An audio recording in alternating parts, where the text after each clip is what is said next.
There's actually a lot.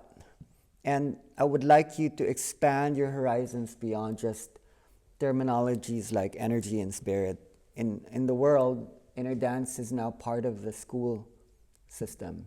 Like in the Philippines, inner dance is something we're bringing to the Department of Education. So we're literally shifting entire curriculums where we know that this isn't just about surrender and emptying.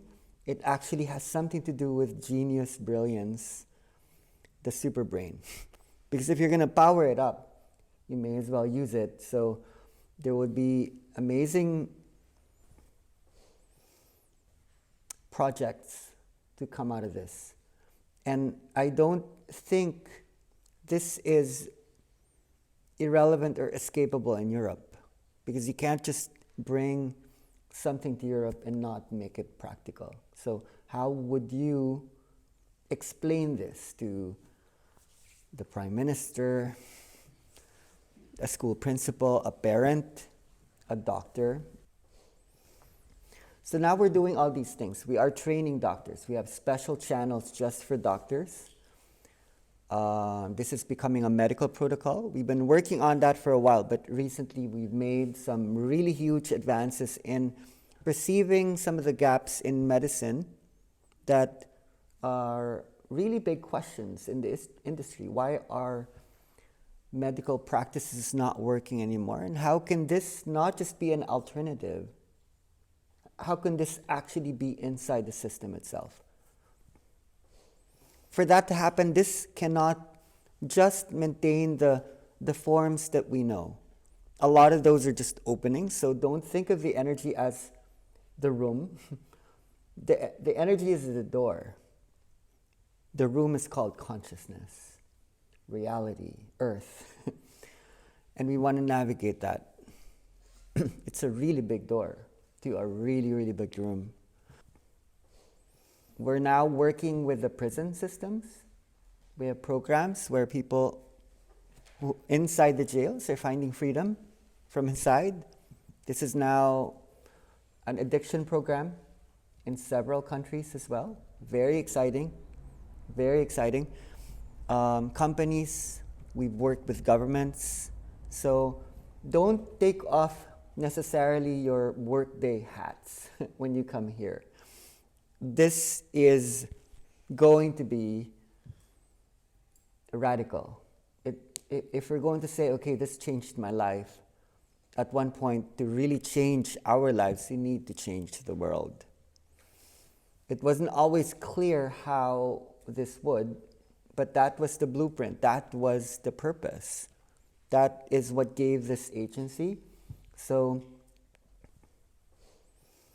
we're able to probably listen to the inner dance. We can have interest for several reasons. We can trust this. Even if we don't call it that, I don't even call it that often when I talk to the doctors and the teachers. I just speak about what they would know in terms of language, in terms that they'd be used to. Number one is there's a global spread. So you have to ask, why did it do that? Like, how was it able to just right now be in most corners of the civilized world? When I started in this journey, this was like a nothing. This was not a thing. There might have been sporadic experiences of awakenings, of activations, of arising, but something about this was almost technological. The way it spread, there was something about the way we used the tools, like music, proprioception, ways of positioning the body, language, context building, and then there was something in the energy itself, so that all the tools merely mirrored something that already is innate and exists in the body and in the nervous system. So it just met something that was waiting. So with or without me, and many other people who are agents or catalysts for bringing this about, this is on its way. In fact, inner dance for me were just two words I had to put together when someone in Manila says, we need to call it because we're organizing a workshop. Now, why not this? This is on its way. It's a consciousness related to time and space that was lodged in, that was latent, that was potent, that was just waiting for what we might call permission. My role in the world was to bring context, to bring safe space, and to bring more permission to that which has not been allowed. It could be as simple as that. So much of our culture, our cultural, political, economic, linguistic, neurological, anthropological systems has been repressing this for many good reasons until such time that we don't need to repress this anymore. So number one, yeah, there was a global spread. It's worth looking into. Right now, it's being valued in many places in the world. There are now many expressions of the energy and many names. And the Netherlands, as we know, is one of the places in the world where this is going to spread. This is going to be an important area in the world. For me, there are synchronicities. Some of you spoke about my first book, Conscious Trance. But most of you probably don't know that the second publishing, there were only 2 publishing of the book. The second publishing was in Amsterdam. It was not distributed in Amsterdam. It was distributed out of the UK. Someone in Amsterdam just said, people need to know about this. This was in 2012. So historically, the energy was already here. And I was already interested why there. Why is it being seen there? But it was ahead of its time. So already that's circular. Number 2, innerdance was brought to the Netherlands in 2013 by a lady named Maya. And her sessions were actually out of Rotterdam. We're just coming home. That's exactly a decade ago. It was here. We all believe in synchronicities, trust, and intuition, that somehow when people say, I don't know why I'm here, but I'm supposed to be here, it's because it's happened already. Like, this is a formality. Maybe we should just all walk out. We're done. When we were in the training in Finland last month, one of the statements we kept saying is we were finished before we even started. So I believe that healing is about being seen. When someone sees you as you truly are, you're already healed. And I want to understand that from a personal level, but right now we want to understand that from, let's say, a cultural level. I'd like to land this here. What is in inner Netherlands for us to unravel. Nadia's goal here is to bring about a spirit of collaboration. It's very hard to achieve global teamwork unless we are not clear. So I think her intention is that we just must be clear now. We need to feel clear, but it's very hard to feel clear when you don't know. There are these questions. We are being asked to go into the unknown.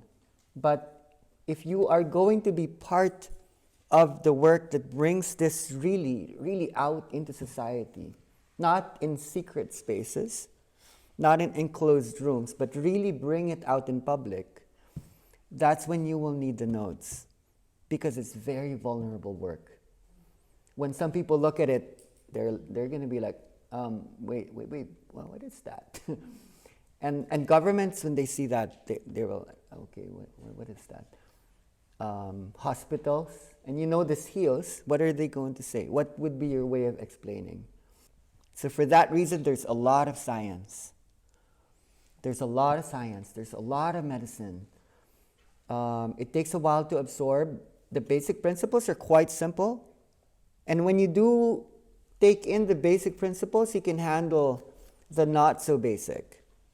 Because the container holds substance. And if you can hold the container, you will manage to hold this innate complexity that is you. You are complex. Are you simple? You have trillions of cells. You have 180 billion neurons. You have how many enzymes? You have neurotransmitters. You have. Are you wise, or are you not? You probably are, because something inside you is managing all of that, even without you planning anything.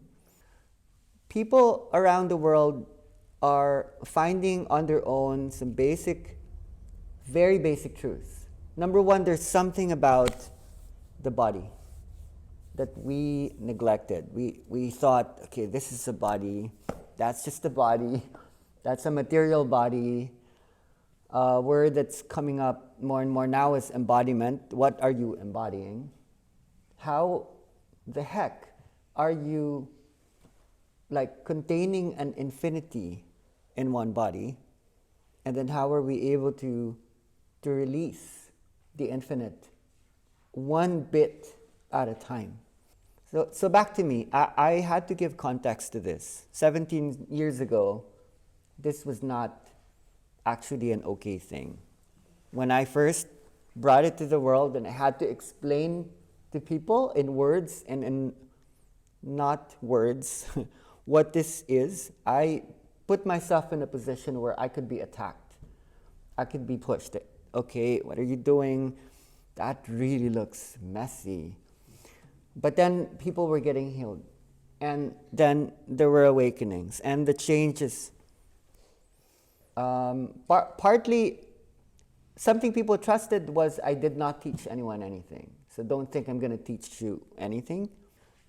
A lot of you then probably know, because you've read the book, that I discovered this in solitude when I lived alone for 2 years on an island, eating coconuts and just breathing in air when I didn't eat coconuts anymore. And then the mother came. And then the word spoke. It began in Africa. And that means a lot. So the training started right away. There were people who came to the island. One was a European from Slovenia, and one was a doctor from the Philippines, and I touched them. And then it happened. And then they touched other people. And then more kept. It was that easy. How simple could it be? Okay, I touch you, you touch them, and they touched like 10 people more. And then somehow that comes to her, and then to her, and then they just keep touching everyone. So now here, everyone's just touching everyone. We used to call it the poinking festival. Poink here, okay, point there. So that's the story. It's actually interesting to at least mention a little bit about the story, because it brings some historicity. It's really interesting to bring in a timeline. So I want to honor the space. When innerdance first came into awareness in the world, the media really took it in. They wrote about it in the biggest newspapers in the Philippines. The second time it was talked about, there were a series of 5 articles in the Philippine Daily Inquirer, and the most famous spiritual journalist in the country wanted to understand where is this coming from. And he said, it very much looks like the Latihan Subud tradition from Indonesia. I would honor that, primarily because I walked around Mindanao, the area in the Philippines that's right next door to Indonesia. And that's the part of the Philippines that's fire. I discovered the energy in the water element, but I had to mix fire and water together.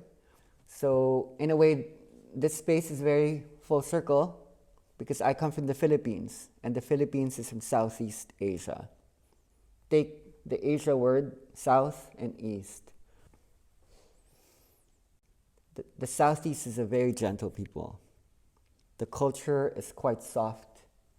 Like in the Philippines, we used to worship God as the mother, and much of the roots of Latihan is about the grandmother, until the Spanish people came and said, no, it's got a beard, he lives in the clouds,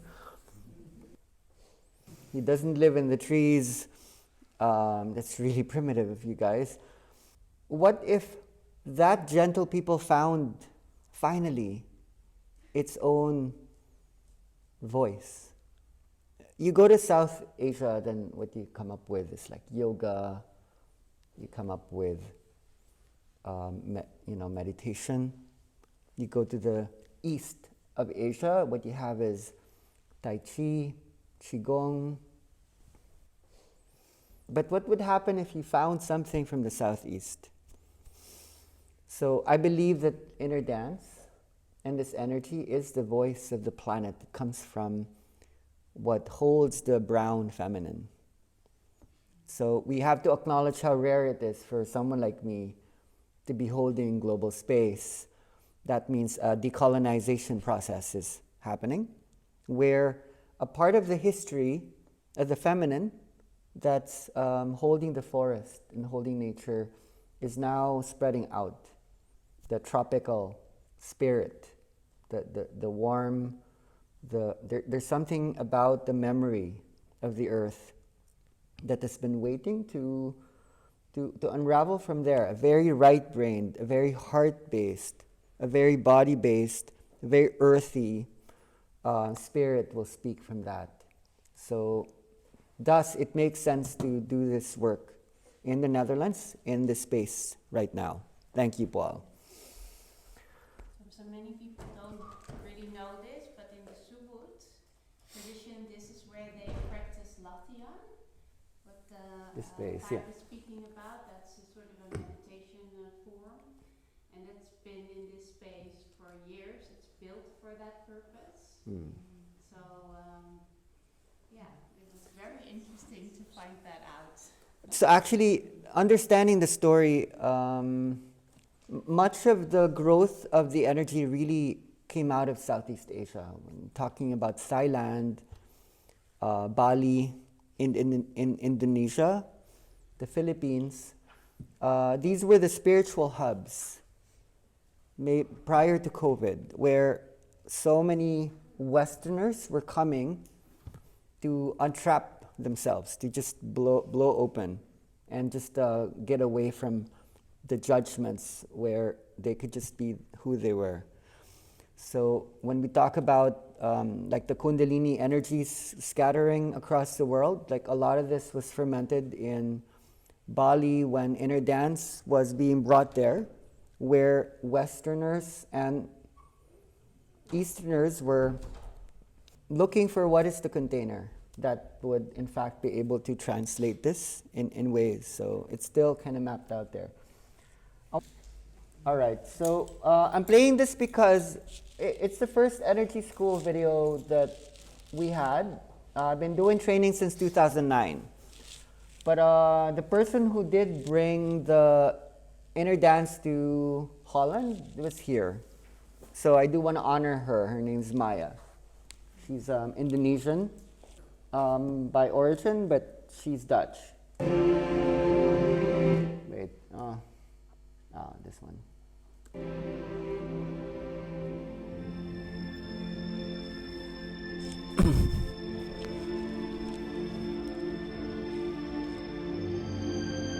My hands were dripping. It's like it was so so my hands were just soaked and I was so hot, but inside I was so cold and I was shivering and I was shaking. The vision of reincarnation and what that is about, it's just correlation with water. We're all the same. I'm just not scared of that. When I was a kid, I would always look into the vast ocean and I would see the sky and the ocean. The waves are the clouds. The ocean is the sky. And everything for me is just the same. And then sometimes you get caught up in life and, reality here. And then moments like this, it's just special. You get to reaffirm to yourself that it's just one beautiful thing. You have to go through a process, but it's all the same. And I was like, perfect. I was just, then the mind was gone. I was just, you know, at one point I was aware of how much I was crying. It was like suddenly I tuned in thinking, oh my God, I'm sobbing, but it wasn't me. It was just the body. It was just such a release. And I was like I could almost see all the images of everything. And I had so many insights. You know, it was so overwhelming. The insight was that part of me was still there. It was some part of my inner child was in this dark place. It was like my heart felt healed on a big level. It was really, really powerful. Yeah, definitely a breakthrough. When I lie down on the floor, and I had at the base of my spine there was like a thread, and it was white, and I could breathe it out. And a very strong energy on the shoulder blades, and I felt energy in blue, and it actually came up into my head, and I just really enjoyed it at that point. So really happy actually, and I love it, and I said everything is good, and it's so nice, and it's so great to be here. You always ask this question like, why are you here? And now I know why I'm here. I'm here for letting go. And one thing that's really important for me is living from the heart and sharing. And I mean, this inner dance that you like gave my heart like away, and it was like painful, but also really super. I couldn't understand. I cannot describe it. Like you're nothing, but then again you're not nothing. So it's, but you're really like throwing yourself on the ground to this higher entity. So this is really strong. This ego you have, you really throw it away, or it's more like giving away. But it's not pain, but it's a kind of pain. And afterwards you feel really free. So I'm actually now crying, but I feel really happy. The movement is associated with your life experience, and suddenly I see flashes of my childhood. So now I realize that it's still there, all these things that I have suppressed. The flow started from the base, and I can literally see how it flowed all over my body all the way up. I can call the feeling eating a fruit salad while riding a roller coaster. Literally. I felt like I was about to burst, and the release was there. I cried a lot because I felt so happy, and this inner child, the voice of the inner child told me, now you're home. When you're home, you become natural, you become a child. You don't have to worry about what people think about you. You don't have to worry about how you move, how you act. I asked myself, who are you? Why are you here? You are here to show people that we are all able to heal ourselves. It felt like a baby dropped in a cloud. It felt so good. And it was the longest sleep, I think. It was so long. It felt like the whole night or even longer. I hope not, it was like It's probably my most intense session ever. The thing was my hands. Those are the things that I could see. And I'm always seeing in my memories my hands. You know, shaking someone's hand, grabbing food. There was one point where I punched somebody. Like my hand was there all the time. Like my hand was like, it had a mind of its own. What are you doing, hands? grabbing chocolate and eating it, and just uncontrollably. Then it started going into a lot more positive things that I did with my hands. Holding hands with someone, carrying a baby. That was a real memory. It's like one that I forgot. It's crazy. You know, it's like, oh yeah, that happened. I can see that. I need to be aware of my hands. It was really eye-opening. a strong vibration in my head. I never felt such vibration. Yeah, it was so powerful. I started vibrating very strongly. I even see the pearls, and then I could feel all my cells. And when I was aware of the movement, I was thinking, oh, it's too strong, I want to stop that, and I couldn't, you know? At first, when I felt the energy flowing, I had the image and the feeling to be like a flower of life. The image of being in the most beautiful place of the world, universe, you know? I just felt that it was perfect. There is no holding back. I am so happy.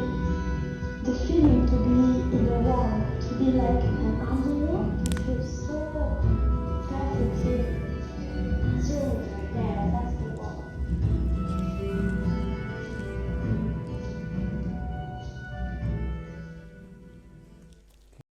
Okay, yeah. So that last lady, she brought inner dance to France. She tried to bring me to Europe many years ago. They wouldn't let me in. This year, like, yes, they let me in. Oh. So now we're here. So, yeah, these are precursors. We can go into the material. I want to make this as informative for you as possible. Many of you are beginning with the experience. And when you have an experience, you have many questions. So our goal is to bring like an understanding of what we are experiencing. That's my role. My role isn't so much just the experience, because the experience is out there and you are now part of the experience. The understanding is not easy to hold. It's not easy to hold. We will explain that. Why it's so hard to hold, because the energy itself breaks apart understanding. Isn't that the irony? So you deserve both, but without an awareness of how to hold both, it's going to be a lot of experience. And it's actually important to understand what is a way of holding the energy that holds this and this at the same time. What do we call that? That's called philo. Philo is love. Wisdom is Sophie. Without a philosophy, there will be difficulty in holding a practice. Because what mediates philosophy and experience and practice is theory. Theories of how the world works. A universal theory does arise from energy. And we would look at a lot of those. A theory about the new brain, the new nervous system. A theory about something about language, something about spirit, something about culture, something about information processing systems. And you would be surprised at how you might actually be able to apply this in the work that you do. Unless maybe it even launches you into new types of work that's very, very grounded. So we want to make the inner dance and the energy. I'm really careful about how I speak it because people have different terms. How the energy can be practical. How can we ground, how can we integrate this so it's not just a healing process? We usually work with models, like mind models, because it helps you to hold many bits of information, let's say, in one image. So when you do look at the experience, there's a bunch of constants. If not mentioned, it's not even sometimes easy to understand that. People say, oh, no, there's energy. There's so much energy. And then we loop around the same turn. It's all about the energy. There's so much energy. I didn't feel the energy. I need more. I'm giving you energy. So when you bring vocabularization to things, the structures start to appear. But the structures need to be linked to the energy itself. Because the energy is holding a kind of scaffolding for you to place upon structures that would be new. And we do know that we live in a world that's very, very separate. There's a lot of dualism in the world. So to rebuild the world upon unity, you would need to then understand what are the underlying structures. So one of the most obvious things about this energy is that something goes up and something goes down. When you stick to the directionality of, raising it up, and you're not experiencing something going down, it doesn't really work. Something needs to go down for something to go up. It can't just be like the rising of Shakti. There has to be the lowering of the masculine. Mental control, overthinking, and that's something you would learn intuitively in any work that's effective at all. For all of you who are already practicing, you know that. There's something in the music that's allowing for something to rise, something to fall. You can hold people in those states as well. One of the first goals, which is the energy that goes down, is to allow people to trust. So that's an energy that allows for the openings to happen, right? And then what happens? The body is open, the body is trusting. What do? It's another T word. Then you trigger. People would do that. They would make sounds. They would. So, what are we doing? We're waking something up. But first, we need to put something to sleep. Something is too awake, and you intuitively know how to do that. So why are people laying down with eyes closed? Historically, interestingly, in the beginning of my practice, people weren't actually laying down. They would be sitting up. I would go behind them, and I would hold them in their chest, and then they would just go. But I realized that there were many people who needed more space and more time to go down, for them to trust more, especially when you're working with groups. You can't just be going around the room like, so we learn to get people to go horizontal. All these conditions allow for trust, and then we're discovering the trigger mechanisms as well. Let's look for new terms that would be more usable when we're drawing out frameworks. Evolution is one. This is where the energy goes up, and then involution would be down below. And there are many possible explanations as to what is up and what is down. And really, it's more about heading up or going down. When we go up, there's such a thing called progress. And when we go down, there's a regression. We regress. We need to be clear about this. It's a very strange concept that you're going to make evolution go backwards. A large part of the experience is actually making people primitive. You know, I've seen doctors, lawyers, senators, janitors, mothers, they'd be on the ground, like crawling, like, you know, like, and then it was so funny, I'd watch them like really deep, like monster, like animal, and then they'd stand up, I'm late for a meeting, I have to go. In Bahay Kalipa, it's always, I have to go to the airport now. Love, love, love, love, and then they'd run away. So there's something about this that brings out the animal in people, which is instinctive, instinctual, intuitive, which is really body-based. So we're tapping into something we talk about again and again. It's called the old brain. The old brain, the reptilian brain.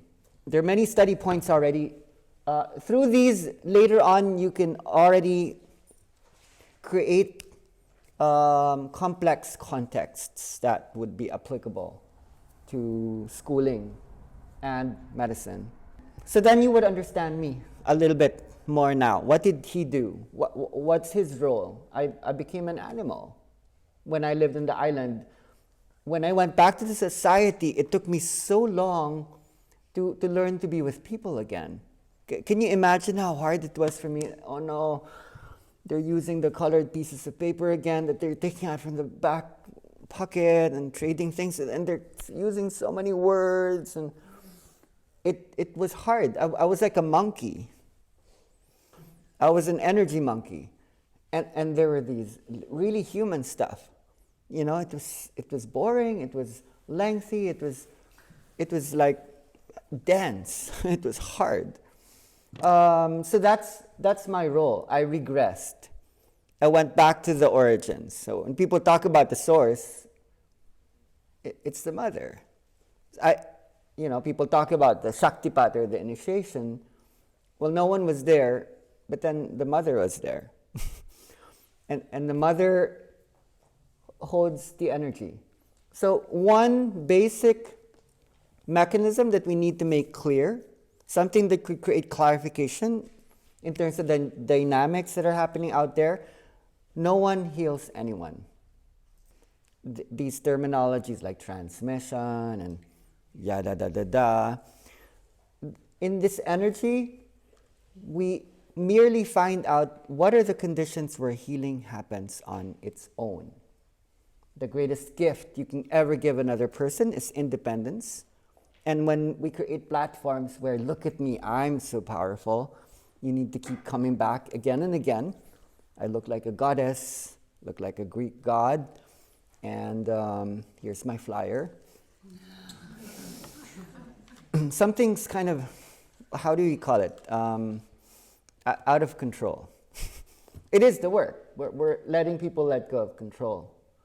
But we deserve some control because something is in control. Even when someone lets go of control, something's in control of that situation.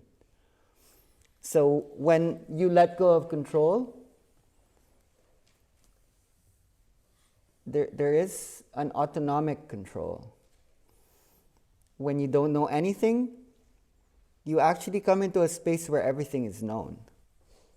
And when you think you know something, now, I don't need to learn anything anymore. I know that already.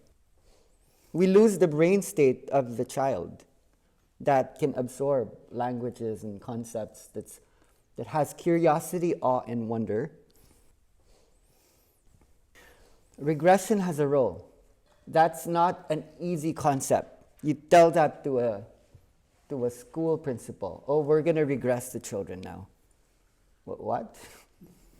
I thought the direction is to let them go forward. You're telling them we need to go backwards? I'm always in awe. My mind is ever blown when I think about how the inner dance had landed in places like Germany, Belgium, France, the Netherlands, where there is this reputation. But then why are these the places where these things are exploding? Why not in Africa? Why not? Because that's where it's needed the most. Because of contrast, because of polarity, because it's innate. So I come from the country that experiences the most natural disasters per year. The Philippines gets the strongest storms in history. We get slammed every single year by several, and it's getting stronger and stronger. So what I bring to you, lovingly wrapped in a nice box, is chaos.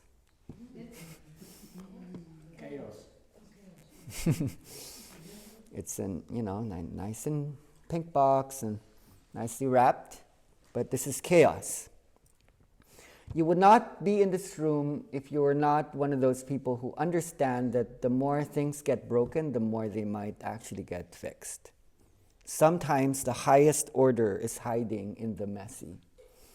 And when it's too sequential, when it's too linear, yesterday we were in a restaurant and we were asking the waiter, could we move the table even a little bit? He said, Dutch rules, sorry.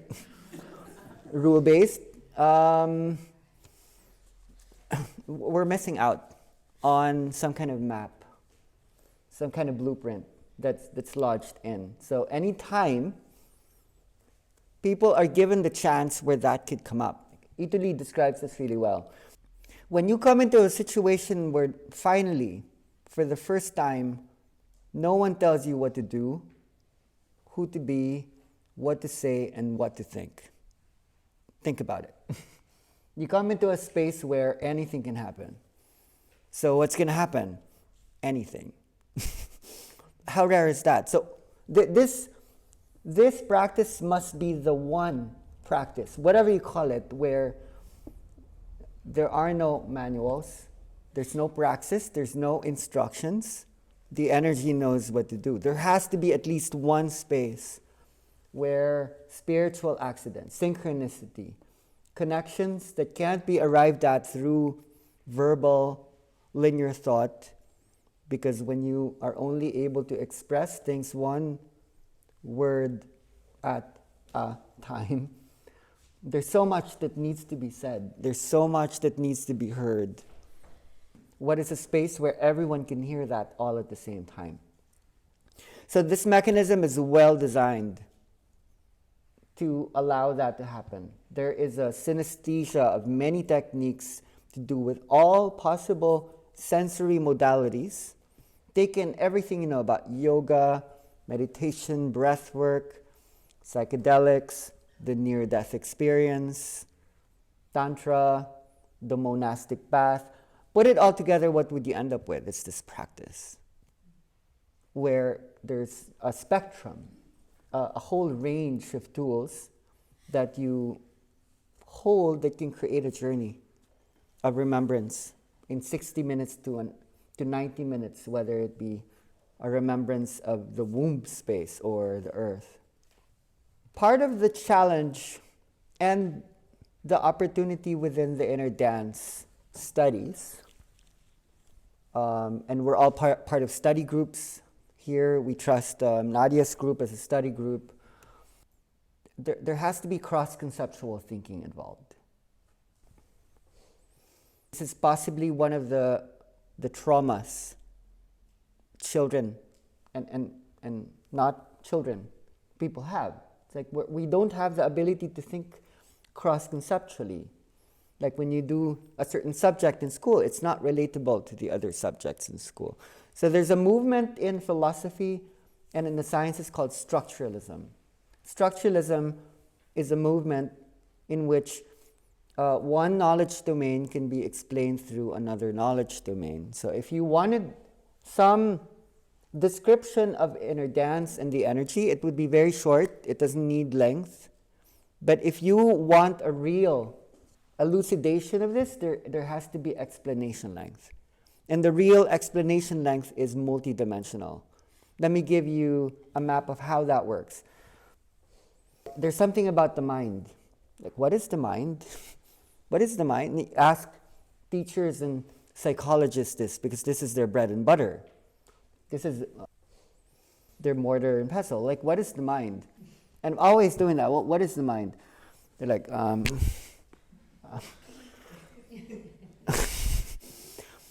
you know? So metacognition is consciousness becoming conscious of itself. Awareness becoming self-aware. And there's something about the mind that is in the body. But there is a domain that thinks about that, and that's called psychology. That is its own domain. But it's actually interesting that it's hard to understand the mind without understanding the other domains. Right now, we're understanding a lot more about the mind because there are many findings about, like, the brain. Do you find the brain interesting? I'm in love with the brain. I'm in love with the heart. I love the heart. I love the brain. I'm so in love with the brain because that's what we're activating.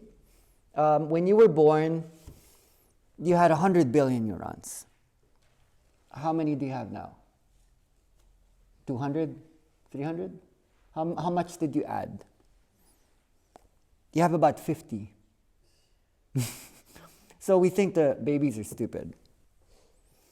We actually get dumber the more we the more we learn, the more stupid we get. Wait a minute. I believe, and this is what's been exciting for us, we've been bringing neurology into the energy practice. You need some knowledge about the brain in order to understand what are you doing with the music, because there are many techniques, there are many styles.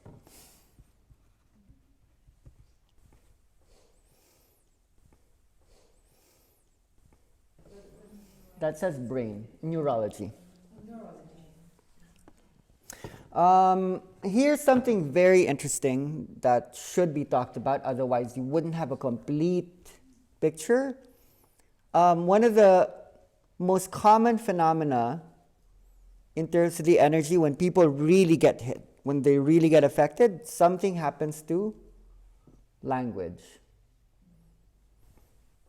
A lot of people know light language, but a lot of people may not have experienced, or may have seen other people go into a place where they can't talk. Or they're looking at someone and says, I don't understand what they're saying. Raise your hand if you've had a phenomenon related to language. Okay? So there's something about language that gets hit. It's one of the first areas that gets hit. And it gets hit by a truck. It's going to wreck your language center. And there's a purpose for that. You will not be listening or speaking the same way. Language is not just language. Language is the library that organizes the information. Why do you not remember what things were like when you were 2 years old? Do you remember when you were 1? You don't have memories prior to language because language allowed for internal representations where information could be held in place. Otherwise, for babies, they're always in the here and the now. They had no access to what we call thought as an internal device. There's only external expression where there's oneness between the outside and the inside. So when you grew up, we actually became untransparent people. We became secretive beings. That's what thought allows. So you can think inside. Babies don't have thoughts inside. They only have expressions. They're very public. There's only the channeling. There's no individuality. So the scientific explanations as to why, what, how in this energy has something to do with that. You're going to become a baby. Looking around, that's actually the explanation. Now you have it. We can go. They're becoming babies. You're becoming like baby. This is the most real pathway to change. Because the people are tired, they're exhausted. I was born, there was so much going on. I never had a beginning. They always told me what to do. They kept calling me that sound until I realized it's supposed to be my name. But I'm a vibration. I came from the universe. I'm cosmic. But then I became small. I became a word. So if you're going to allow people to change, you cannot not change the library. The metaphor is like a room. This is your room. Your mind is your room. Do you like your room? So now you're disorganizing your room. And I want a nicer room. I don't like that couch. I don't like that table. I need to move that seat. One of the things I do like about inner dance is the acronym. Inner dance is ID. And for me, ID is interior design. You're not just a healer, you're an interior designer. Do you like your room? So constantly you will be moving things around. And that's happening. There are these reasons, right? Why your arms moving around? What are you grabbing over there and throwing over there and then doing this and that, making up and down and up? You want a better room, a bigger room. And that room has many names. You can call it God, universe, cosmos, earth, person. So linguistics, some basic elements in linguistics actually will be necessary. The study of language. What is language? I think language is one of the most awesome topics ever. Right? Do you think about language at all? Meta language. Let me give you one thought experiment. When I am speaking this sentence, how am I able to construct it in a way that even before I said the first word, I was already finished?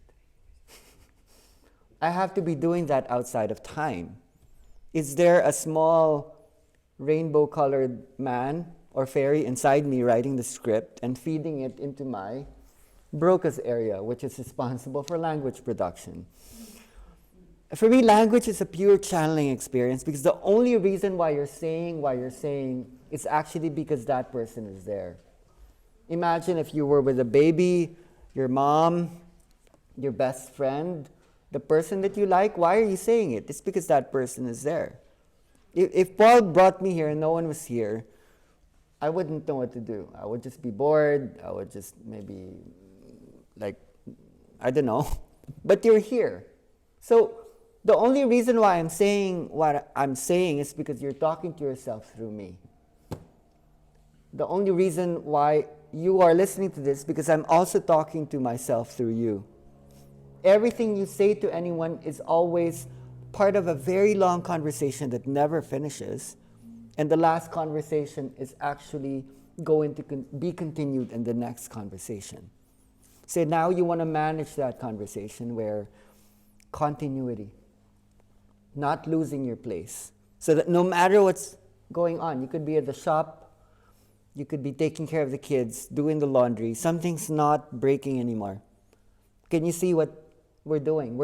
We're discontinuing time.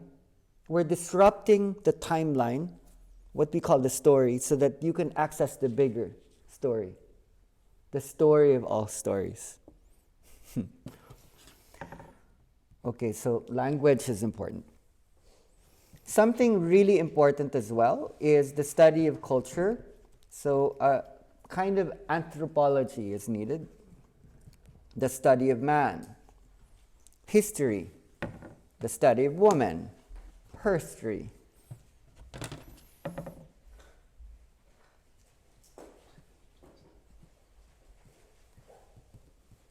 And then philosophy is needed. We need to understand something about reality, consciousness. This is the most spiritual. And then people call it AI. I don't believe A is artificial, it's authentic. Intelligence, something about information systems. So remember, why are we taking this up? This is about structuralism. It's this notion that to understand something, you have to understand all the other domains that make that possible. So over the next 2 days, we will be bringing up psychological, neurological, anthropological, philosophical, linguistic, and informational systems all together, constructing a puzzle of the history of the brain, language, time and space, the mind, the body, and the story of the human. They're all actually just one story. And we're doing that by going back to the origins, the source, the beginning of how all those stories began. And they all began with one point. They all had the same origin. And if you find that origin, and we will find that in the experience, then you can emerge. And when you emerge, you have to scatter across all these dimensions. Why is this important? Because your brain will grow. How much of it are you using now? Are you using 10%? Are you ready for 11, 11.8? Some of you, are you ready for 20, 25? Your language would grow, which brings about genius and empathy. You will be able to listen and speak like aliens, like cavemen and women, like scientists and shamans. Your mind obviously will grow, and you will be able to hold a lot more information. I'm just saying this so you don't get shocked at how much information, because you did ask for it. You wanted it. I tend to oversimplify sometimes when I feel, okay, they don't want it. I can actually feel in my body the energy isn't there. They don't need it. They just want to loop in the energy. But I cannot come to the Netherlands and loop. It's not the place for that. This is a place for systems. So thank you for holding that kind of energy here. Now, when Nadia says people come to this particular work because they want to see the roots of the process, the root, let's say the root cause, the root, the origins of the energy. Why do people normally come to us? They have these questions. So if you want to know anything about something, that says causation and a root at the top. If you wanted to learn about something, like anything, you need to go back to the deepest philosophical question there is, causation. A baby lands in causation, right? What's the one question small children ask once they discover language? Why? Why? What is the answer to why? There's only one answer. One word. Because. Because. So, let's say, okay, I want to learn about the energy. Going back to the Greek, like Aristotle, he had 4 causations. Does anyone remember those? First would be, where is the energy coming from?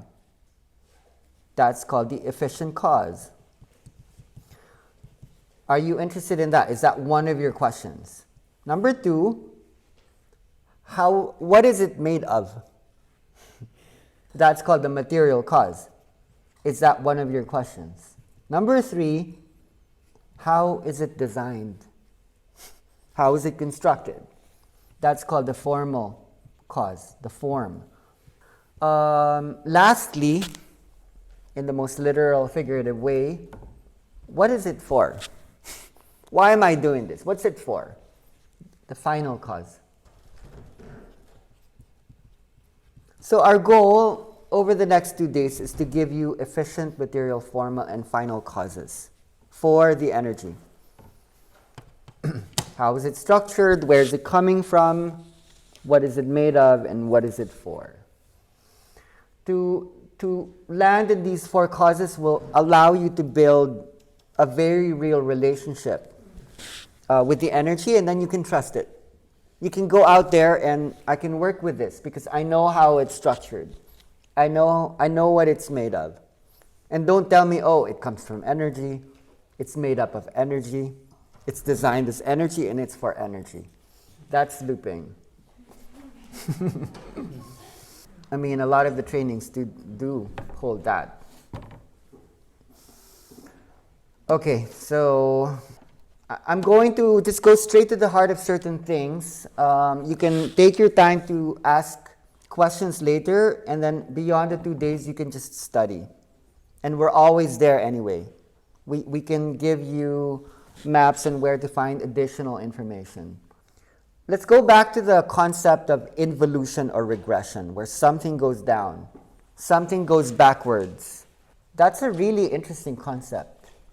And I think the most interesting philosophical concept has something to do with time. That's a gift I can give to you. If you're going to hold space, there are certain questions you can keep asking. It never gets old. One of them is, what is time? They go there. It could be they're talking to the dinosaurs, they're with Nefertiti or Napoleon, or they're in Mars. Well, that's not time anymore, that's space. What is space? It's about something to do with time and space. Journeying across time and space. Right? That's your gift. When you hold space for others, what you give them is time. What people yearn for the most is time. Because one of the greatest traumas for any child, which was you, is you were so sleepy, you were coming from a place where no time exists. They wake you and you need to hurry up. It's time to go to school. So there's a psychological driver in transactional psychology. It's called hurry up. Every time it's spoken to you, the first colonizer was time. So most of our fears, especially the mother fear, the fear of death, It's based on this one statement, there's not enough time. So I need to make up the most of this. We only have this experience of linear time. So a beautiful scientific term in dream science is called a Zeitgeber, or the giver of time. This is what you're giving. Like, I give you time. Time, not as a literal thing that is strapped in my watch, but time is a vibration where people come out of the journey just with this understanding, I'm really old. I'm ancient. How old are you, really? You can ask that too. Like, okay, what is time? How old are you? Really? That's what we're doing. We're changing time perception. What are you manipulating? You're manipulating time. So the session is a time machine and a spaceship. You can design it then. Like, where do we take you now? The Milky Way. Let's go to China. Depending on the tools, don't just use Western music. Take them to Egypt. Take them to the Middle East, because that was them, too. So, creating an Earth playlist, creating possibilities for the memories of Earth, not just the emotional, not just the personal. Because trauma can just really be circular. Like, how many times you have to look at the same story. Let them remember the Earth. That's what they're doing with the children. Like, if you're going to learn about ancient history, don't read about it. If you really want to learn it, experience it. Let's let you go there. So everything you do will alter time. I give you 2 cups of coffee. Will it alter time? It will make things go faster. Here's 2 bottles of wine. Let's see what time does. So do you see the thing about the body? Something to do with the heart. Okay, I can trust you. This is great. Or I just went to Bali. I just had some massage. I'm in the tropics. What's up with your heart? Okay, it's December. I'm in Norway. What happens to your heart? Something about external conditions entrain the brain waves, either slowing it down or speeding it up. So when we do talk about time, we're talking about rhythm. We're helping people find their natural rhythm. And then we realize that natural rhythm belongs to the earth. So how can you synchronize the rhythm of man that's become so controlling, and then how do you synchronize with the earth? That's what we know about the heartbeat. It's not just a heartbeat. And the brain waves.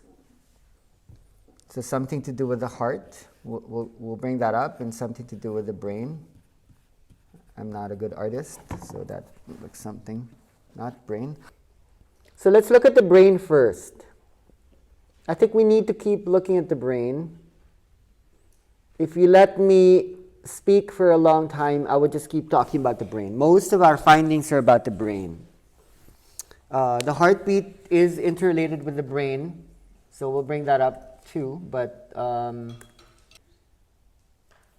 we're going to run through some terminologies of the brain, and every time we keep repeating it, some of you might learn it. It's very useful for many now. Let me tell you why. You actually can hold a space that would determine if people will go into a personal experience or a planetary experience. There are ways you can create the music that's either very personal or very planetary. It's not just about the themes. It's about how you manage the vibration. Either the vibration holds more time, that's very personal, sequential, or it can be more space, which would be very, very layered.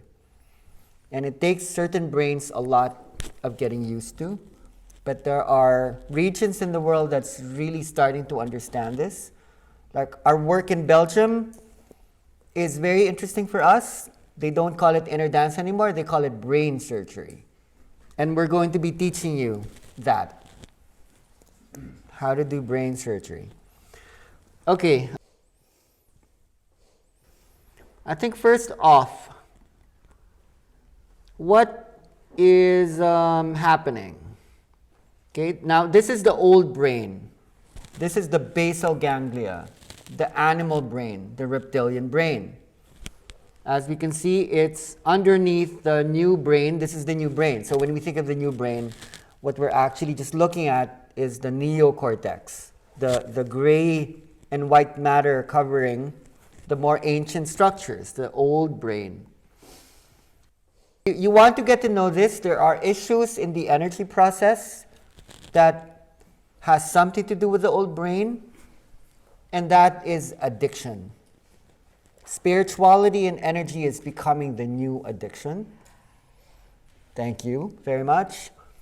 We're seeing that. All well and fine, at least it's not a toxic addiction in terms of the physical elements, but it does lead to certain problems. So when I stopped teaching in 2017, Carrie knows that. I took a hiatus. I disappeared. It was because I wanted to do research. I saw problems. I saw it inside me and I saw it in others. The biggest was ego inflation. I saw the energy going into my head, and there's this addiction to power because we have been disempowered for a long time. I wanted to learn how to balance it out. I've been working on notes, and it's only last year and this year where I feel I'm ready now to come back and show the notes. And I think it's a good time. I think it naturally needed to undergo all the processes that have been happening so we can understand this by being able to see what is happening here and now. Like, it's amazing because all we need to look around and say, yes, that's the project. So I'm very thankful that everything is happening now so we can accelerate our processes with this so that we can arrive at a more balanced energy process or energies of transformation. So a lot of activations on the more basic level is really old brain systems. And there are these neurotransmitters that control the old brain, some of which you might have heard before, some of which you may not. And if you're not aware of these chemicals, these tools, it's going to be very hard for you to manage things because you're just going to play music and then you're just going to point people and then you're just going to keep wondering, okay, what's working and what's not working. There are two study categories, I think. There are many categories, but the two study categories that I work on would be, number one, circuitry. Circuitry has to do with electricity, surge, creating electrical pathways that allow for neuroplasticity. You ask someone to lay down, you play music, the brain is very sensitive to music and sound. It's one of the only sensory tools that can activate most of the brain, especially when people are in proprioceptive, which is position, ways that accept the sound. And one of the first to get activated is dopamine. A lot of you have heard of dopamine. It's the drug, the internal drug that creates anticipation, expectation. And the addictive pathway is based on dopamine. So be very careful because you will awaken the dopamine pathway in people. Dopamine is beautiful. It allows us to focus, remember, move our bodies, and to feel good. But too much of it leads to, like there's new studies that study how psychosis is actually a dopamine disorder. So too much dopamine leads to psychosis, and you want to be careful with the work that you do. Certain egoic constructs are actually already psychosis happening, and people can't tell. They don't know. So you want to balance that out with the other chemicals, the neurotransmitters, like GABA, acetylcholine. We'll bring those up later. Dopamine is a stimulatory drug. It stimulates. And then the other one that marries or couples with dopamine is glutamate. And too much glutamate in the system will be poisonous. So you need to construct your process in a way where you're helping with the modulation of what otherwise might become way, way too intense. I don't think there's really a danger to the energy process where you can do it too much, because the body will protect you, but there are psychological mechanisms. We actually are not able to hold on to information very well. And so there are constructs of the energy beyond inner dance now that's very, very dopamine rising. The kind of music people are using, because everyone is excited. There's this global excitement and they want to get feedback, like instantaneous gratification, not slow. So when some people say, okay, wow, that changed me, when you're merely working with circuitry or electricity, when you create changes in the nervous system, the changes don't actually last. It was just an experience. And then when people want to keep repeating the same experience again and again, what they're getting are short bursts of changes. So what you want to study is not just circuitry, but chemistry. It's the chemicals that manages the endocrine system that would hold more long-lasting changes. So then you wouldn't just be interested in the brain and in the heart. You get interested in the thyroid gland, the thymus, the adrenaline gland, the reproductive glands, the pituitary gland. These govern people. These are the governors of energy. They help to manage energy. So if you're working with kids and you really want to be an amazing therapist, circuitry, very powerful. And then chemistry, very slow but very long lasting. So chemistry may not always be powerful, but it will sustain the change. And people won't just experience chaos. What they will find is stability. They will at one point stabilize. You're going to design your journey to hold both. You're not going to be against power, meaning excitement is important. People who haven't really allowed their heartbeat to raise vibration, brain states raising vibration, but you need to hold something down at the same time. This is the old brain. Look at this, looking at the screen. When you ask someone to lay down and the old brain gets activated, what actually sends the electricity? That's the question. So you have two brains, right? There are two. They're actually separate. It's two brains. There's a space in the middle. So the question is, what joins those together? There are these nerve pathways that bridges the commissure, or the space in between the hemispheres of the brains. What you're doing is you're sending a lot of electricity across the space, and this is what it looks like. The first one would be the corpus callosum. For me, that's one of the most beautiful words in the English language, the corpus callosum. So imagine this. Musicians normally have a very thick corpus callosum.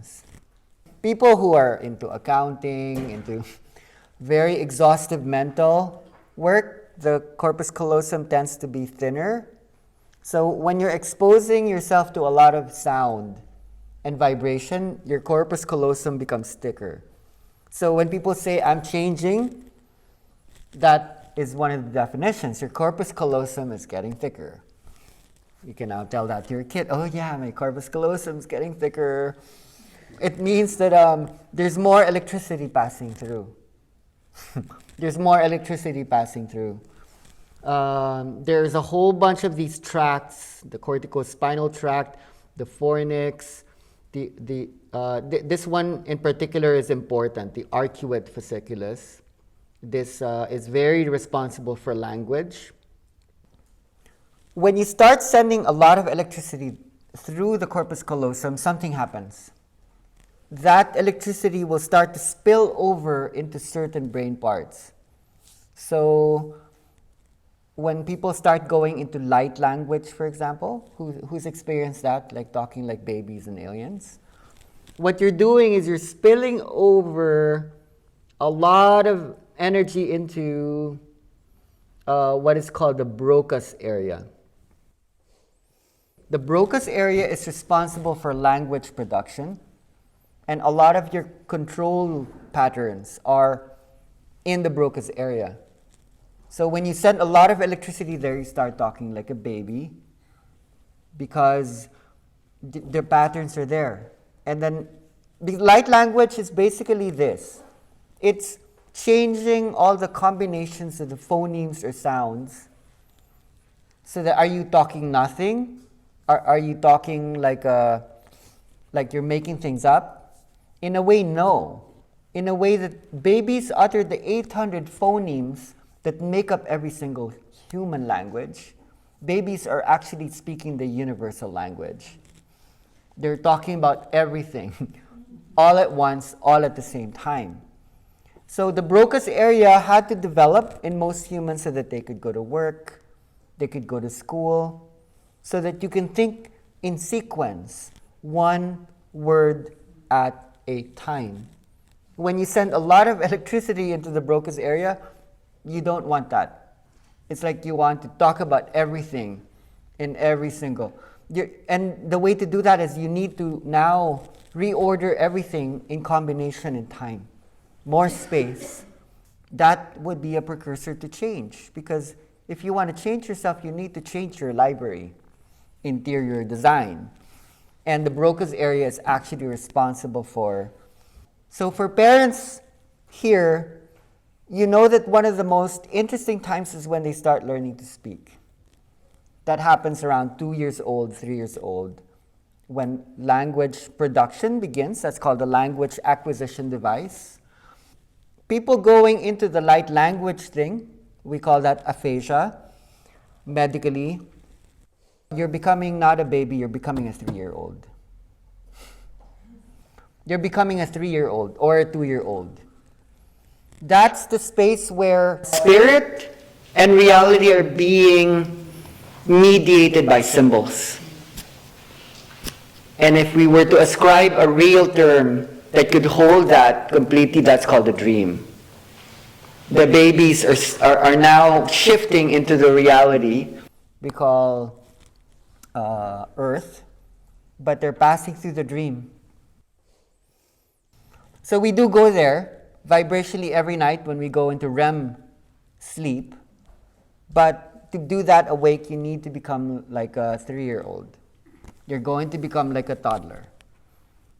And then you need to emerge from that as another human, as someone who's constructing from a lot more dimensionality, borrowing many things from the dream time into here. I can see now why things went wrong. We forgot to dream. We're learning to dream again. And this is not conceptual only, it's actual. Like your brain is going back into dream time. So right now you're sleeping how many hours a day? 8 hours a day, 7 hours a day. Within that, you're only dreaming 15%. You're sleeping 1/3 of the day, and 15% of that time you're dreaming.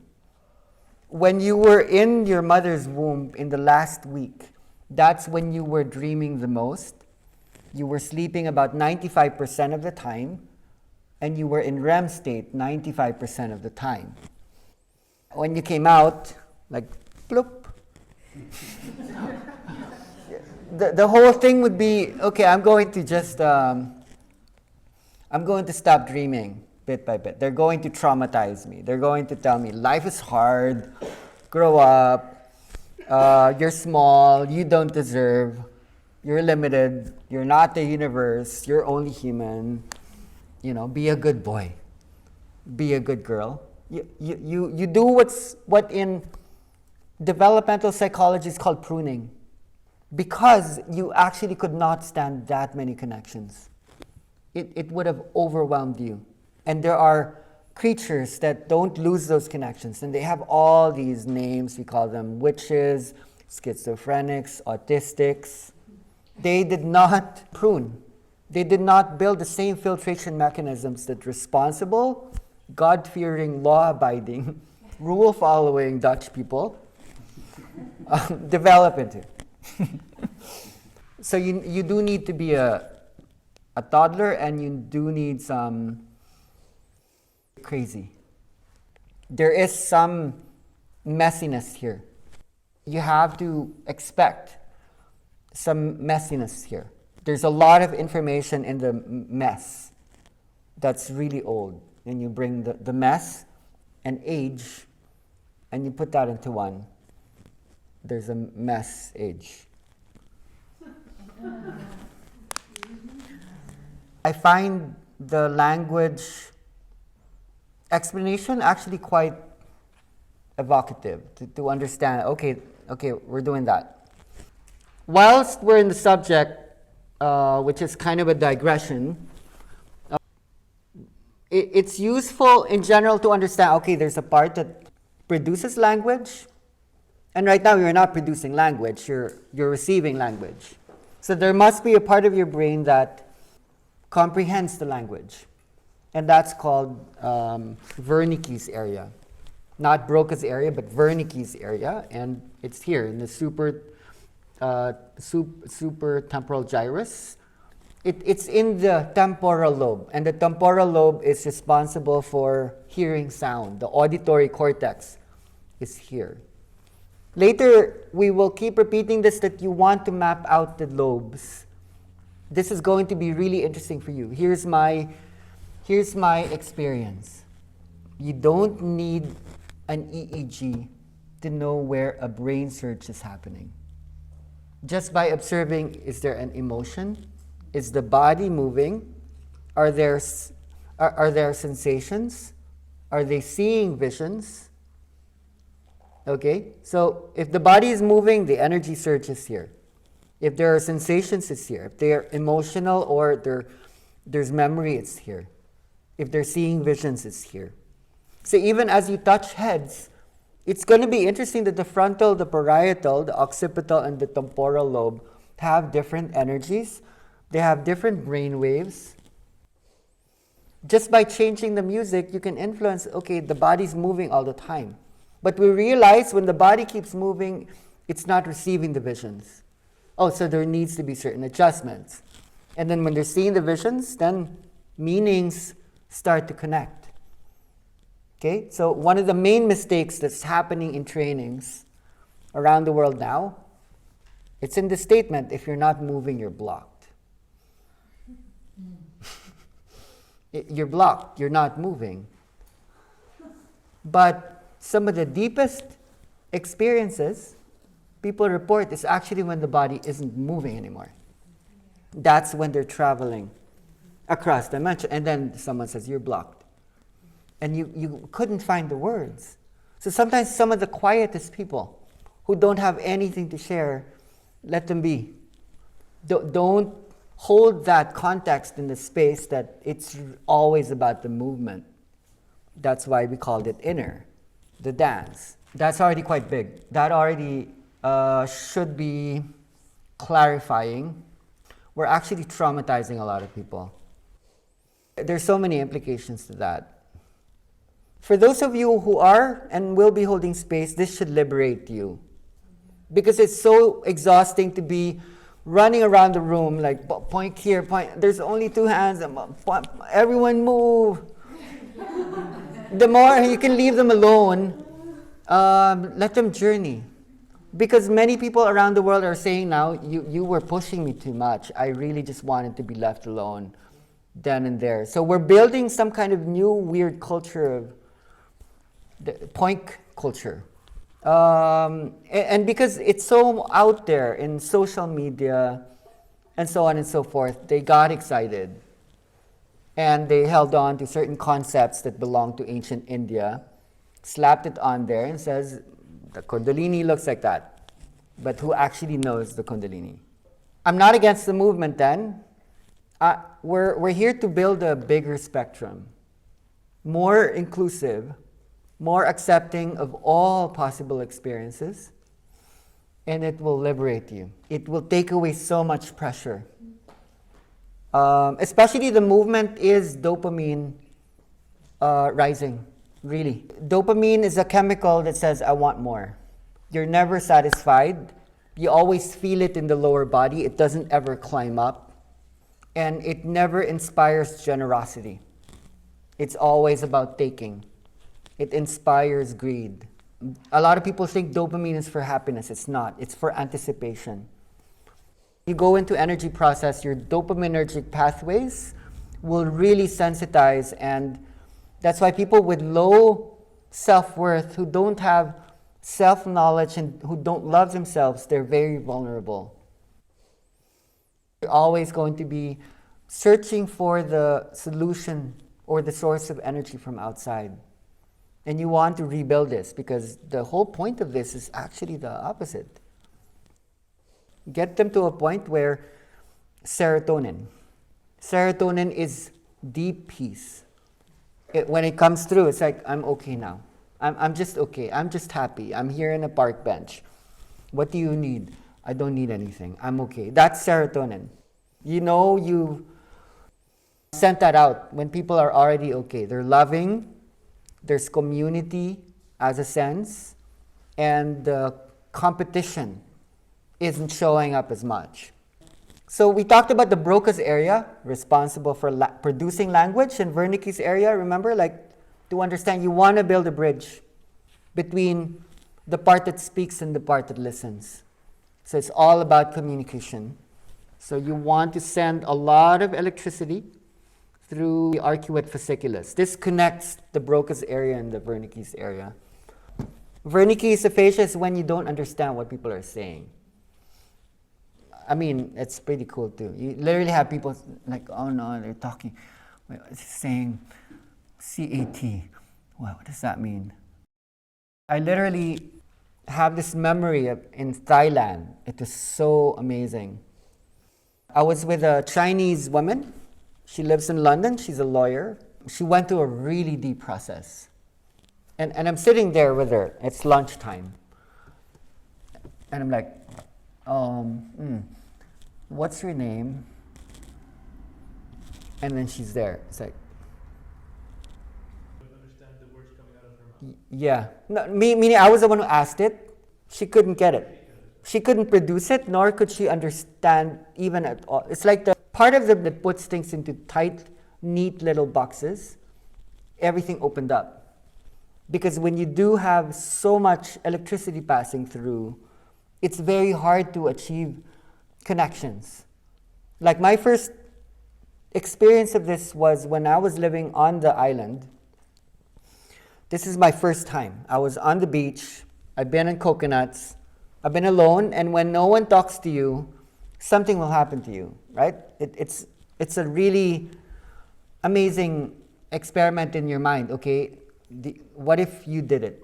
Live alone for 2 years with no other humans. No one talks to you. It sounds really painful and boring, but no one actually tells you what to do. You become a natural person. You become weird. You become strange. Everything just becomes natural, so you don't eat when you're not hungry, or you don't eat at 12 noon or 1 o'clock. You don't follow any of the rhythms, so you naturalize. So then I was in a hammock, just enjoying the morning, slow morning. I was in a hammock, and then this started to happen. And then I was looking at it, and then it started to do stuff, like it was another person. And like, oh, hey, hi there, what are you doing? So the thing just kept spreading and spreading and spreading until my whole body was doing this. And then the word said it began in Africa. And then like there was this sound, which is a combination of all the sounds.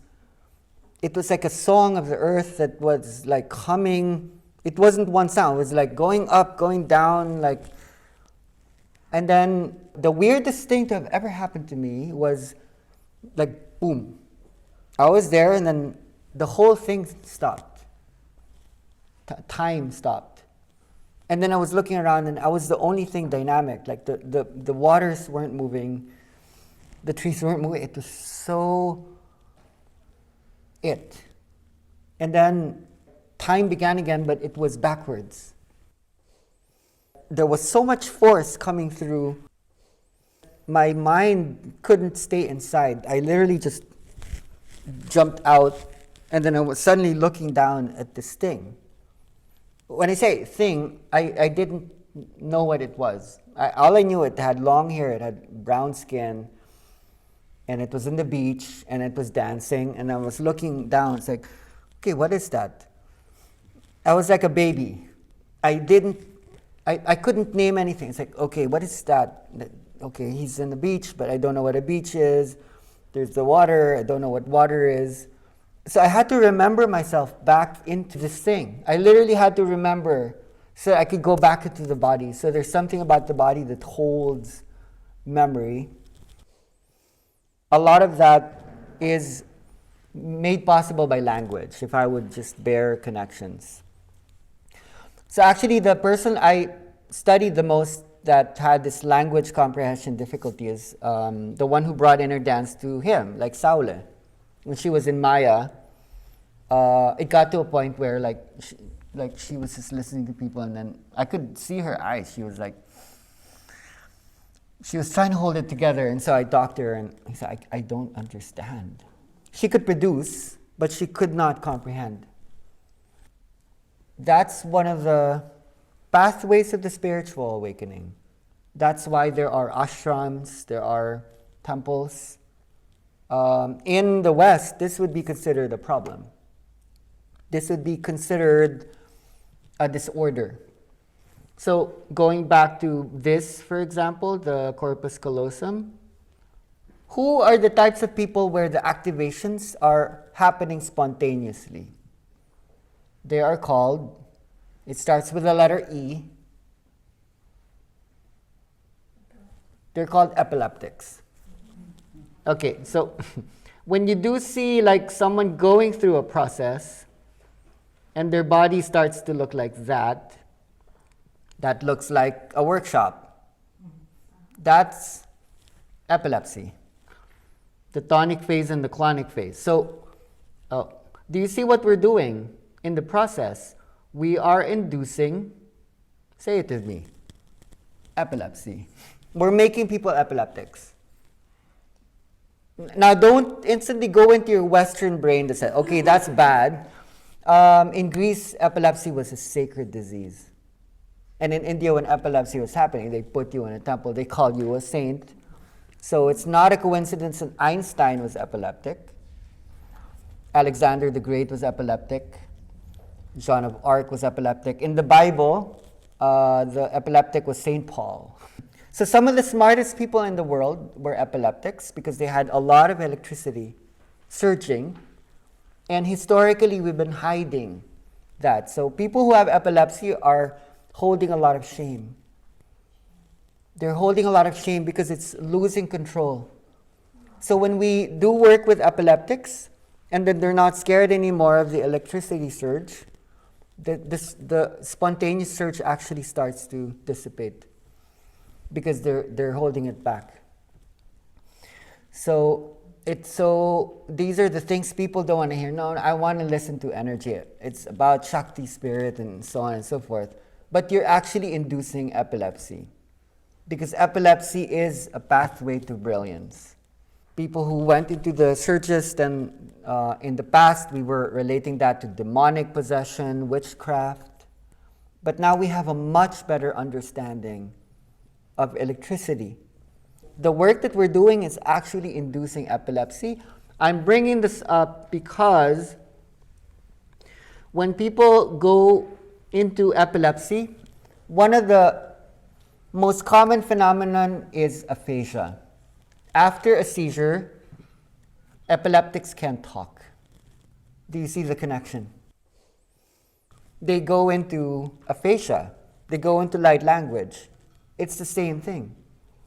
So when people talk about like the source, where is this coming from? It's coming from light. It's coming from surges of light. An epilepsy seizure is a synchronization of desynchronized neural oscillations in particular zones in the brain. So once you get over the fact that you're inducing epilepsy, you will then be interested in what types of epilepsies are there. When you study the playlist, when you study the different techniques, you can either hold an epilepsy that's focalized. You look at the one in the middle, an epilepsy can be very focalized in one area, or it can be spread out throughout the whole brain. And when it spreads out across the whole brain, that's called a generalized epilepsy. And those are usually the spiritual experiences where people aren't moving anymore. That's when people go off into other dimensions.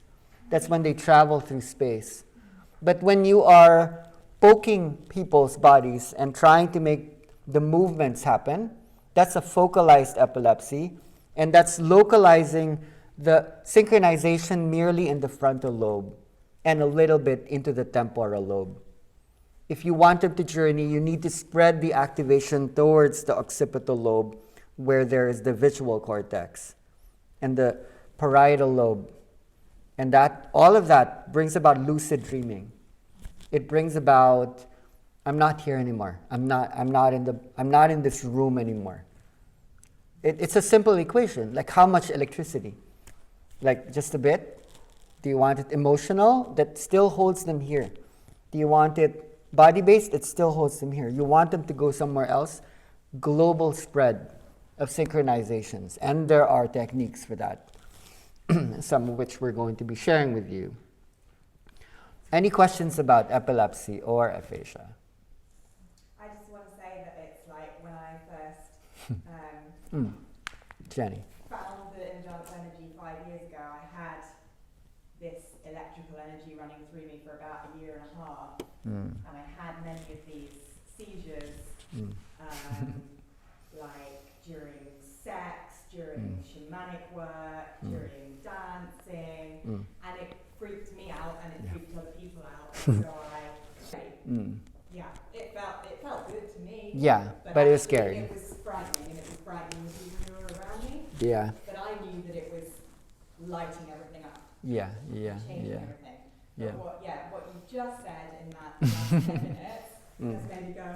I did say to Kerry, actually, I wondered that if something would happen this weekend, that I would be able to bring that back, because I feel like I've lost it. Thank you. Imagine what Western science does. Traditionally, to fix the problem, they actually cut the corpus callosum. Because people are having the seizures, they literally cut the nerve tracts. And you're doing the opposite. So I believe all this history from witchcraft, the fear of the sacred feminine, a lot of it can actually be traced to electricity.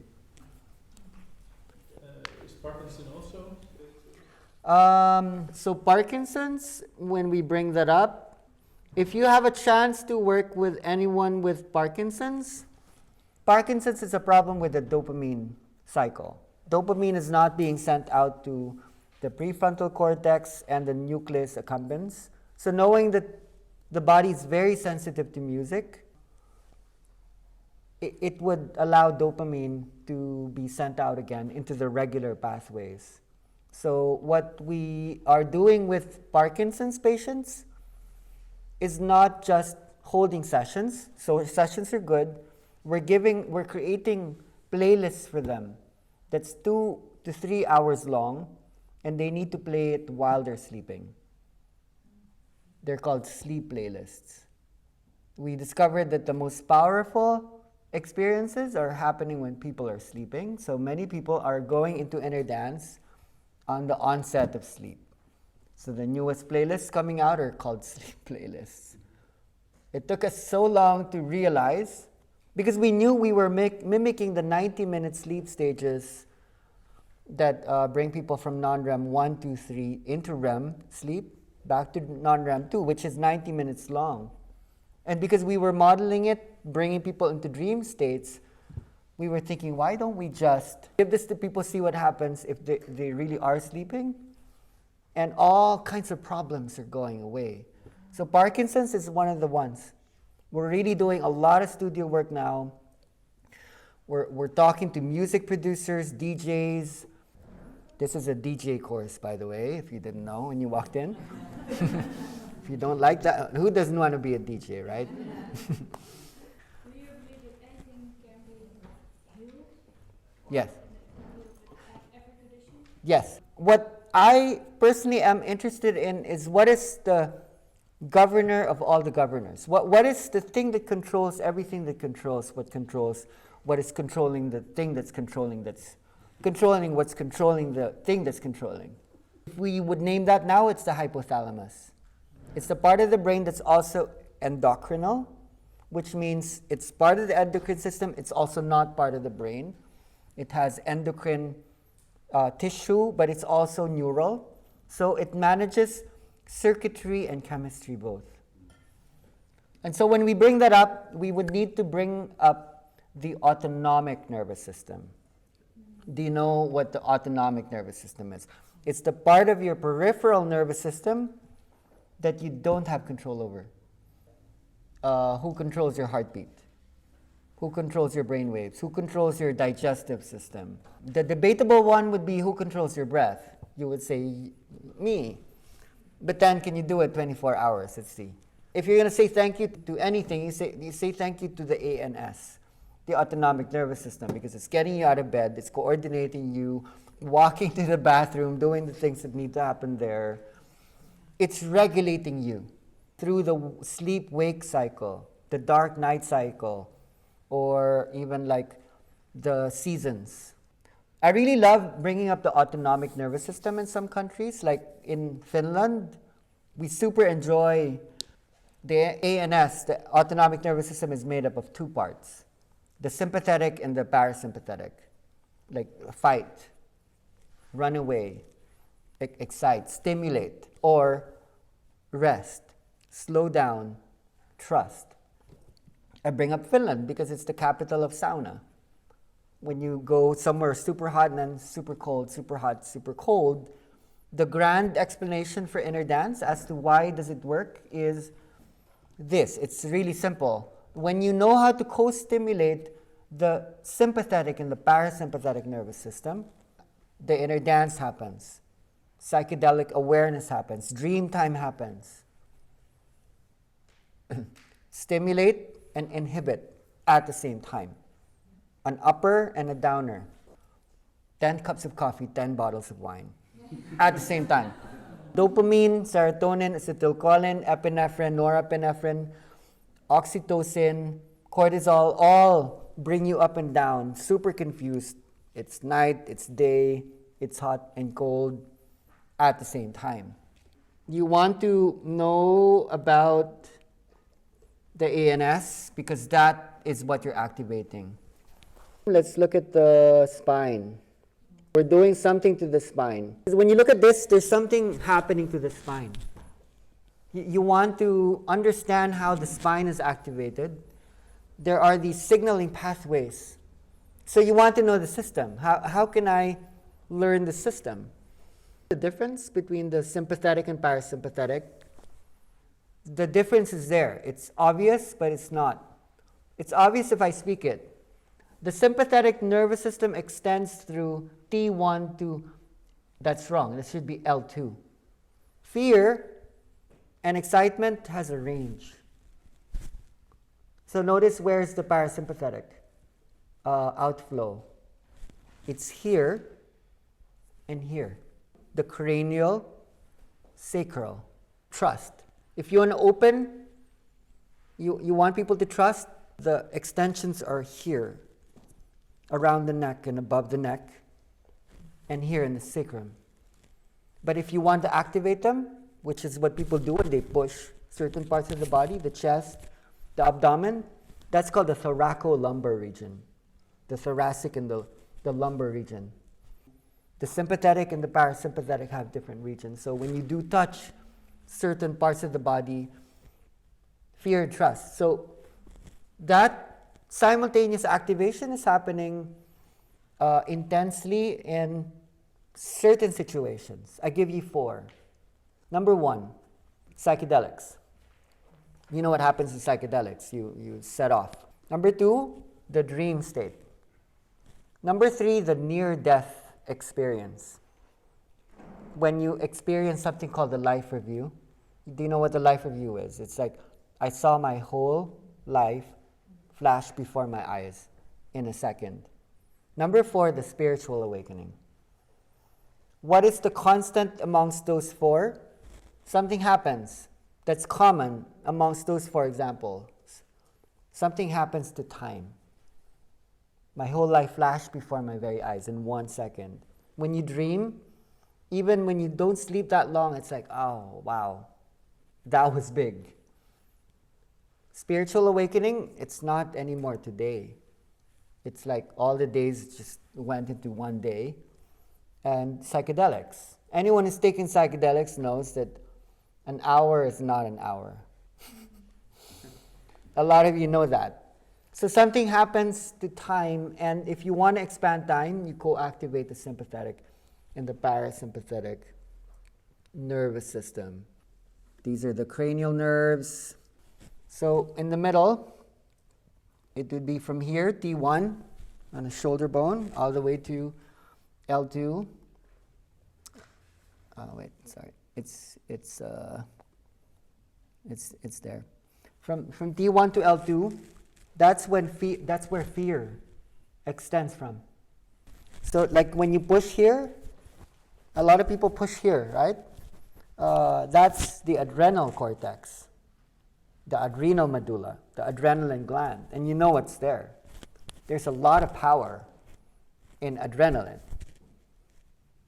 And partner to that, you can either call it adrenaline or epinephrine, and its brain counterpart would be norepinephrine. And then what else comes out of the adrenal gland is cortisol. A lot of you know cortisol is the stress hormone. It helps you to fight. It helps you to run away when there are problems. It helps to activate your heart. So then when you want to relax people on the lower regions, why do you sometimes go to people's legs or their hips? It's because the sacrum, like this whole thing here, also allows people to trust. So again, like up here, down here, trust, here, excite. So sometimes people are needing more than 2 hands because you're co-touching like fear and trust. But then you need another hand here, and so sometimes we get rocks and then we put objects there just to help them map out, okay, go activate them. And so that's one explanation of how inner dance or the energy is happening. When you use music, when you get people to position certain ways, when you speak certain words, you're co-activating. One of our definitions of inner dance in the past was it's the ability to be scared without being afraid. You get them into a situation that's scary, but it's too late. They're already there, they're relaxed, but they're scared. That's the co-activation. You get that? The sympathetic and the parasympathetic now happen at the same time. That's mostly circuitry at work. We're not even going into chemistry yet. Time check. It's about time.